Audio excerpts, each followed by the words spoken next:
Zoals de Johan Cruijffschaal het startsignaal voor het betaald voetbal is de Venray Cup dit voor de amateurs uit de gemeente. 2 avonden werd er in competitieverband gevoetbald. Donderdag werden de wedstrijden in de eerste ronde afgewerkt en zaterdag traden de teams in Venray aan om de resterende tweede ronde te spelen. Een toernooi waar Karel van Daal positief op terugblikt. Het is vandaag eigenlijk heel erg goed verlopen. Het weer was goed. Op een gruwelijke regenbui na. Maar we mogen niet klagen. Iedereen is blij, tevreden. Mooie wedstrijden gezien. Schitterende acties gezien. En ook verschrikkelijke blunders gezien. Dus eigenlijk alles wat voetballen het is gebeurd vandaag. De laatste wedstrijd werd gespeeld tussen IJsselstein en BVV. Waarbij IJsselstein aan een gelijkspel genoeg had om de titel te prolongeren. Bas Koopmans zorgde voor de voorsprong voor IJsselstein.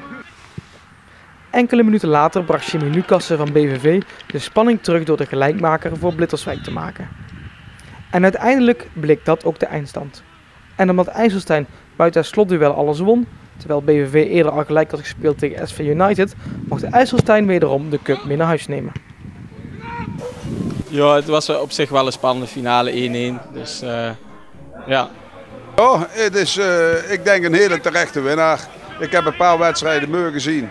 En ze waren denk ik wel, ook wel een beetje aan de stand verplicht. Omdat ze toch het beste dorp is van Venray. Dus.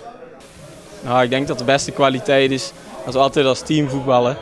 En ja, iedereen weet zijn eigen taak en van daaruit kunnen wij veel punten pakken. Ja, we willen toch wel sowieso in het linker rijtje zien te eindigen en dan misschien de na-competitie zien te halen, maar het zal lastig worden. De competitie gaat in het weekend van 22 en 23 september van start.